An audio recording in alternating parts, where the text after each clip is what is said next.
अगर आप bank reconciliation सीखना चाहते हैं तो आज का वीडियो आपके लिए है। आज के वीडियो में हमने बताया है कि बैंक रिकन्सिलिएशन क्या होता है, बैंक रिकन्सिलिएशन करना क्यों ज़रूरी है और किस किस वजह से बैंक और हमारी बुक्स में डिफरेंस आता है। तो इस वीडियो को पूरा देखिए ताकि आप कंप्लीट बैंक रिकन्सिलिएशन सीख सकें और किसी भी ऑर्गेनाइजेशन में ईजिली बैंक रिकन्सिलिएशन को कर सकें। टैली, क्विक बुक्स या फिर अकाउंटिंग सीखने के लिए आप हमारे चैनल को सब्सक्राइब भी कर सकते हैं। हमने एक complete playlist tally, quick books और अकाउंटिंग की अपलोड की है। वहाँ से आप कंप्लीट अकाउंटिंग के बारे में सीख सकते हैं और अकाउंटिंग को प्रैक्टिस कर सकते हैं। हमें 14+ ईयर का एक्सपीरियंस है डोमेस्टिक और इंटरनेशनल अकाउंटिंग का, तो वो जो हमारा एक्सपीरियंस है वो भी हम इस चैनल पे शेयर करते हैं। तो आप हमारे चैनल को सब्सक्राइब कर सकते हैं ताकि आप कोई भी जो वीडियो है मिस ना करें और आपको अकाउंटिंग के बारे में प्रॉपर जो है गाइडेंस मिलती रहे। अगर आप जो है अगर आपको अकाउंटिंग का एक्सपीरियंस भी है और आप अपने जो कैरियर है उसमें ग्रो करना चाहते हैं तो भी ये चैनल आपको हेल्प करेगा। अगर आप फ्रेशर हैं तो भी ये चैनल आपको हेल्प करेगा जॉब गेट करने में, या फिर आप अगर फ्रीलांस अकाउंटिंग करना चाहते हैं तो भी इस चैनल में हम वीडियोस अपलोड करते हैं, तो वहाँ से आप हेल्प ले सकते हैं कि किस तरीके से आप अपना career as a freelance accountant बना सकते हैं। तो शुरू करते हैं आज का वीडियो।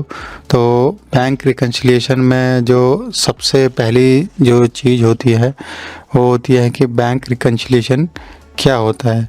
तो बैंक रिकन्सिलिएशन का जो सीधा मतलब होता है वो होता है जो आपके पास बैंक स्टेटमेंट है और जो आपने अपनी बुक्स में एंट्री करी है या फिर जो भी सॉफ्टवेयर है जिसमें आप अपने अकाउंट्स मैनेज कर रहे हैं उसमें एंट्री कर रही है, उन दोनों का जो बैलेंस है उसको आपस में आपको मैच करना है। इसी मैचिंग करने को बैंक रिकन्सिलिएशन कहते हैं। अब जो दूसरा क्वेश्चन आता है वो आता है कि why bank reconciliation is necessary, bank reconciliation क्यों ज़रूरी है। तो बैंक रिकन्सिलिएशन किसी भी ऑर्गेनाइजेशन के करने के लिए इसलिए ज़रूरी होता है क्योंकि ऐसी काफ़ी सारी ट्रांजैक्शंस होती हैं जो हमारे बैंक में तो हो जाती हैं लेकिन हम उसके बारे में अवेयर नहीं होते हैं, जिसकी वजह से हो सकता है कि हम जो अपनी बुक्स में अभी बैलेंस देख रहे हैं वो बैलेंस हमारे बैंक में अवेलेबल हो ही ना। और इस केस में ये हो सकता है कि अगर सपोज़ करो हमें किसी को कोई चेक देना है और हम जब करेक्ट हमारे पास इंफॉर्मेशन हमारे बैंक की है ही नहीं कि हमारे बैंक में कितना बैलेंस है, तो हो सकता है कि हम जो है गलत चेक पार्टी को इशू कर दें। अब तीसरा क्वेश्चन आता है कि जो बैंक रिकन्सिलिएशन है उसमें जो हमारी बुक्स है और जो हमारी जो बैंक स्टेटमेंट है उसमें क्या डिफरेंस आता है। अगर हम इस डिफरेंस को अगर हम मोटा देखें तो हम दो तरीके से देख सकते हैं। एक को हम नाम दे सकते हैं बैंक नॉट इन बुक्स और एक को हम नाम दे सकते हैं books not in bank. Bank not in books का मतलब होता है कि वो एंट्रीज जो आपके बैंक में है लेकिन बुक्स में नहीं है। ठीक है, तो अब वो किस तरह की एंट्री होती हैं जो हमारी बैंक में है और हमारी बुक्स में नहीं है। जैसे कि डायरेक्ट डिपॉजिट इन बैंक। मान लो कोई जो आपका कस्टमर है वो डायरेक्टली पैसे जमा करा देता है आपके बैंक अकाउंट में और आपको इन्फॉर्म नहीं करता, तो आपने तो अपनी बुक्स में एंट्री करी नहीं है क्योंकि आपको तो इन्फॉर्मेशन है नहीं, लेकिन आपके बैंक में वो पैसा जमा हो गया है। तो ये आपको कैसे पता लगेगा कि आपके जो बैंक है उसमें जो पैसा जमा हो गया है जब आप बैंक रिकन्सिलिएशन करेंगे। तो इस आइटम को हम कहेंगे bank but not in books. अब जो दूसरा एग्जांपल है बैंक नॉट इन बुक्स का वो हो गया जैसे बैंक चार्जेस। जो बैंक चार्जेस है उसकी जो इंफॉर्मेशन है वो आपके पास नहीं आई है और बैंक ने आपके बैंक से चार्ज काट लिया है। वैसे जनरली तो एसएमएस के थ्रू आ जाती है, लेकिन जो अकाउंटेंट आपके बुक्स मैनेज कर रहा है उसको उसके पास कोई मैसेज नहीं जाएगा, वो आप ऑनर हो तो आपके पास आएगा, उसके पास कोई मैसेज नहीं, अगर आपने फॉरवर्ड कर दिया है तो उसके पास वो मैसेज जाएगा। लेकिन जो कंपनी का कोई ऑनर होता है उसके पास इतना टाइम नहीं होता है कि वो अपने मैसेजेस को अपने अकाउंटेंट को फॉरवर्ड करेगा। तो इस केस में क्या होता है कि अगर जो कंपनी है या अकाउंटेंट है वो बैंक रिकंसाइल कर रहा है तो वो बैंक स्टेटमेंट से देख के उन बैंक चार्जेस को अपने बुक्स में एंटर कर सकता है। तो ये हो गया दूसरे नंबर की चीज़ जो जिसको कह सकते हैं bank but not in books. तीसरी हो गई bank not in books item में इंटरेस्ट अर्नड। अगर मान लो आपके बैंक में जो आपका बैंक है उसने आपको कोई इंटरेस्ट दिया हुआ है, आपके बैंक पे इंटरेस्ट क्रेडिट हुआ है, तो वो भी आपको अगर नहीं पता चला आपके अकाउंटेंट को, वो भी आपको रिकंसिलिएशन में ही पता लगेगा। तो इस तरीके से ये कुछ एग्जांपल थे बैंक नॉट इन बुक्स के। इसी तरीके से कुछ एग्जांपल्स हम आपको बताते हैं बुक्स नॉट इन बैंक्स के। सबसे पहला एग्जांपल है cheques entered in book but not deposit in bank. इसका मतलब है कि आपने किसी जो आपका वेंडर है उसको कोई चेक इशू किया है, तो आपने तो अपनी बुक्स में एंट्री कर दी कि आपने चेक इशू किया है, आपने अपने बैंक को कम कर दिया है। लेकिन हो सकता है कि जो आपका वेंडर है उसने अभी तक जो चेक है वो बैंक में डिपॉजिट नहीं किया है। तो अगर वो बैंक में उसने चेक डिपॉजिट नहीं किया है तो वो क्लियर भी नहीं होगा। इसका मतलब कि आपका जो बैंक बैलेंस है वो बड़ा होगा। तो इस चीज़ को हम कहेंगे books not in bank. Books में आपने एंट्री कर ली है लेकिन बैंक में आपने एंट्री नहीं करी है। अब दूसरा एग्जांपल देख लेते हैं। दूसरा एग्जांपल है cheque deposit in bank but cheque is bounce. जो चेक है वो डिपॉजिट तो कर लिया है लेकिन वो जो चेक है वो बाउंस हो गया है। जैसे आपने सपोज़ अपने कस्टमर से कोई जो चेक मिला आपको, आपने अपने बैंक में वो जमा किया, आपने बैंक में जमा करते ही अपने बुक्स में जो है बैंक को इंक्रीज़ कर लिया होगा। लेकिन इस केस में एग्जैक्टली जो हुआ ये है कि वो बैंक में वो चेक बाउंस हो गया। तो अगर आप रिकंसाइल नहीं करेंगे तो ये आपके लिए प्रॉब्लम हो सकती है, क्योंकि आपके पास वो चेक आएगा तब आपको इन्फॉर्मेशन होगी, उसमें भी वो कितने दिन में चेक वापस आपके पास आता है, तो वो सारी चीज़ें होती है। तो ये चीज़ को पता करने के लिए भी आपको बैंक रिकंसिलिएशन करना ज़रूरी है और इस आइटम को भी हम बोलेंगे बुक्स नॉट इन बैंक। उसके बाद जो तीसरी चीज़ है जिसको हम बोलेंगे बुक्स नॉट इन बैंक, वो है cheque deposit but not cleared in bank. कभी कभी होता है कि आपने चेक डिपॉजिट कर दिया है लेकिन वो बैंक में किसी वजह से क्लियर नहीं हुआ है, तो वो भी जो है बुक्स नॉट इन बैंक में आएगा। और वो भी आपको तब पता लगेगा जब आप बैंक रिकंसिलिएशन कर रहे हो। पता लगने को किसी और तरीके से भी पता लग सकता है, लेकिन इसको हम जो सबसे सही तरीका होता है बैंक रिकंसिलिएशन, इन सारी चीज़ों को हम उसी में पता लगा लेते हैं। उसके बाद आते हैं आउटस्टैंडिंग चेक्स। उसके बाद तो ये इस तरीके की चीज़ें जो होती हैं ये सब होती हैं बुक्स नॉट इन बैंक। अब इसी चीज़ को हम प्रैक्टिकली टैली में करके देखते हैं कि टैली में अगर हम इन सब चीज़ों को करेंगे तो बैंक रिकंसिलिएशन को किस तरीके से करेंगे और हमें क्या क्या चीज़ों का ध्यान रखना पड़ेगा। तो शुरू करते हैं टैली प्राइम में बैंक रिकंसिलिएशन। टैली प्राइम में बैंक रिकंसिलिएशन करने के लिए सबसे पहले तो हमें ये देखना है कि हम किस बैंक अकाउंट का रिकंसिलिएशन कर रहे हैं। तो यहाँ पर हमने एक जो मिनी स्टेटमेंट की तरह हमने यहाँ पे कुछ ट्रांजैक्शंस लिख ली हैं। इसमें हमारे पास बैंक का नेम है, किस बैंक के लिए हम रिकंसाइल कर रहे हैं, एक्सिस बैंक। उसके बाद कुछ ट्रांजैक्शंस हमने लिखी हुई हैं, ओपनिंग बैलेंस लिखा हुआ है और उसके बाद हमने क्लोजिंग बैलेंस लिखा हुआ है।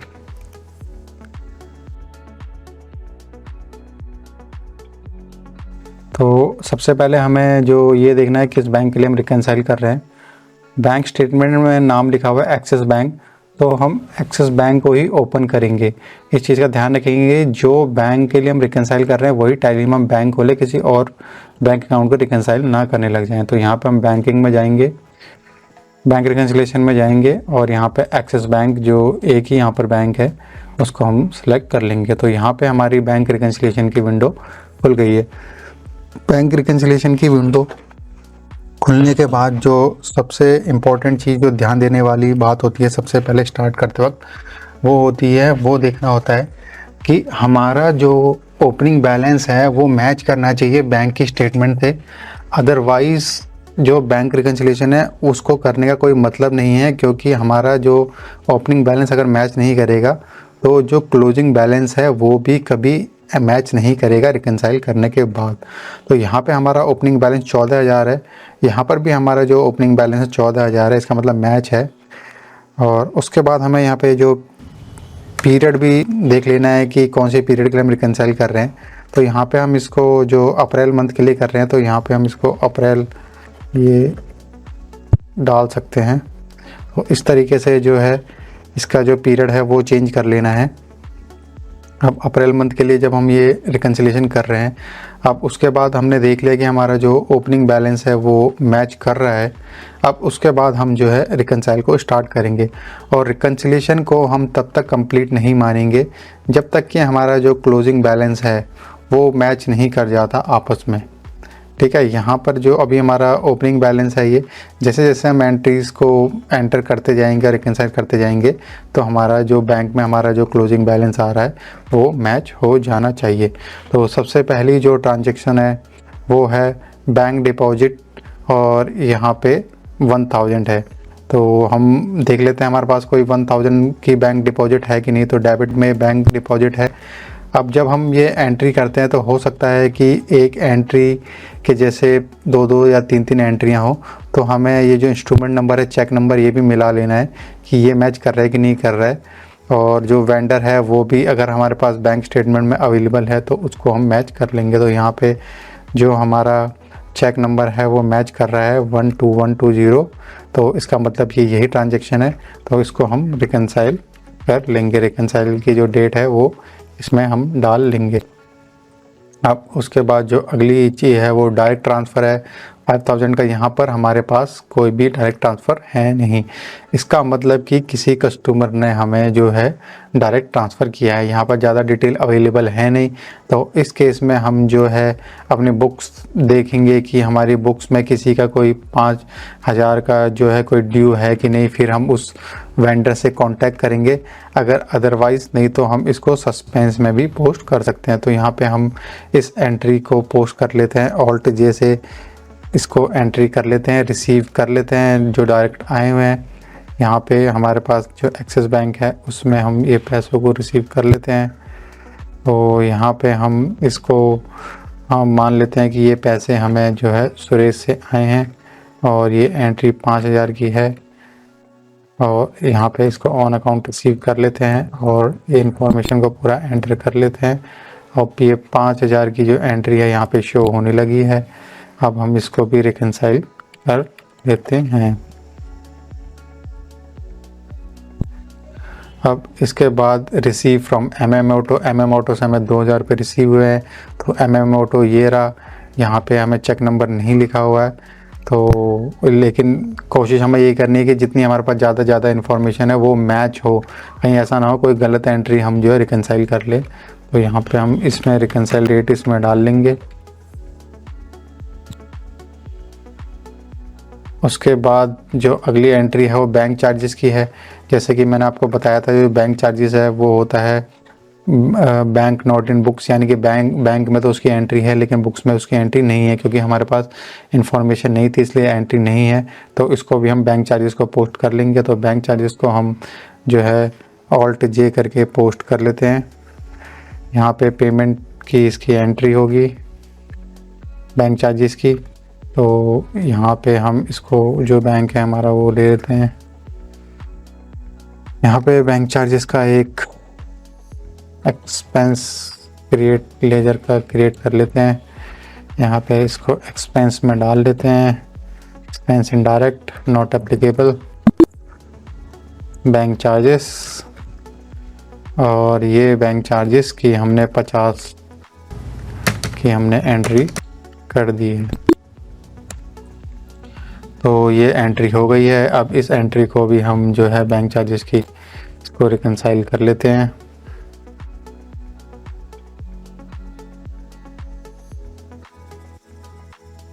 एक 4/2023। तो अभी जो है हमने जो डेट्स डाली थी वो मुझे लगता है कि इसमें अभी शो नहीं हो रही है, क्योंकि हमने दोबारा उसको वो जो है एग्जिट टाइप कुछ कर लिया था। तो यहाँ हम इसको जो है दोबारा से डेट्स डाल लेते हैं, 1/4/2023। 1000 जो डिपॉजिट है उसमें एंट्री में डेट डाल लेते हैं। तो ये हमने 1000 की भी कर ली। इस तरीके से आप ये भी नोट कर रहे हो कि नीचे नीचे जो हमारा बैलेंस एज पर बैंक है वो चेंज होते जा रहा है जैसे जैसे हम एंट्री कर रहे हैं। जैसे अभी जो नेक्स्ट एंट्री है वो रिसीव फ्रॉम, हमें यहाँ तक हम कर चुके हैं। बैंक इंटरेस्ट हमें $100 जो रिसीव हुआ है इसकी एंट्री करनी है।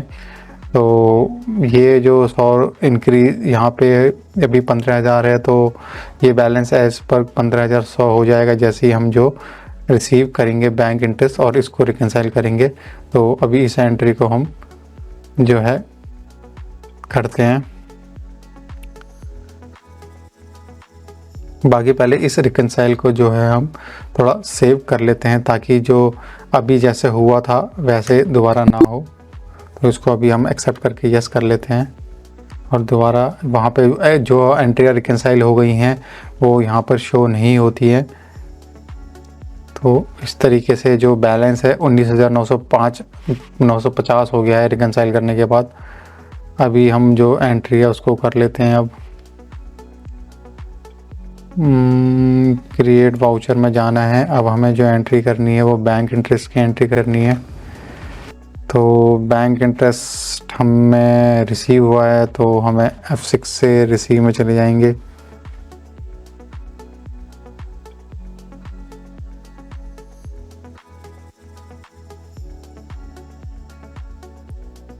इसमें हम एक नया क्रिएट कर लेते हैं बैंक इंटरेस्ट का, यहाँ पे लेजर।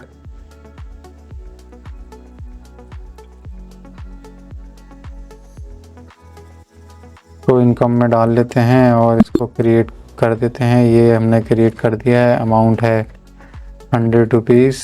ये 100 रुपीज़ अब हो चुका है। तो इसको भी अब हम रिकंसाइल कर लेते हैं 100 को भी। तो 1/4/2023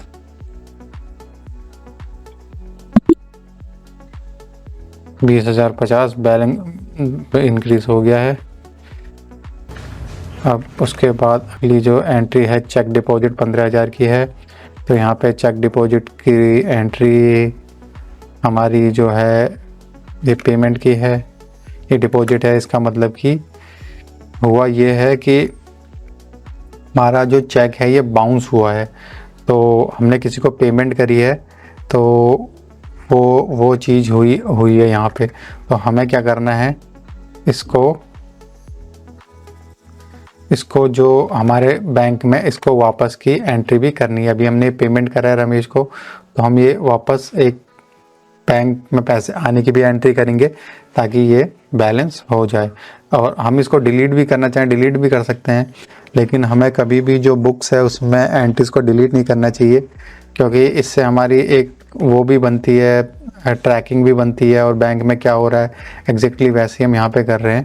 तो इसलिए हम इस एंट्री की एक डुप्लीकेट एंट्री रिसीव की कर लेंगे, जो फिर ये डेबिट क्रेडिट दोनों अपने आप हो जाएगा। तो हम ऑल्ट जे करके दोबारा से रिसीव कर लेते हैं बैंक में।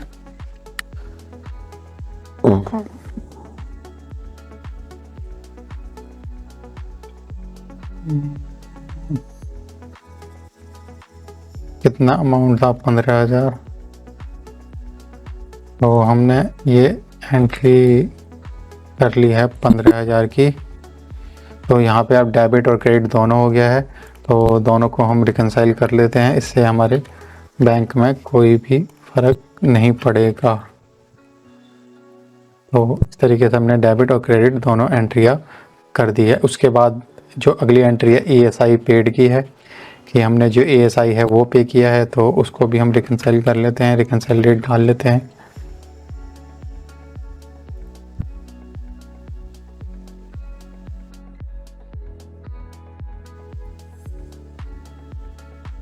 तो इस तरीके से हमने पूरा अपना रिकंसाइल कर लिया है।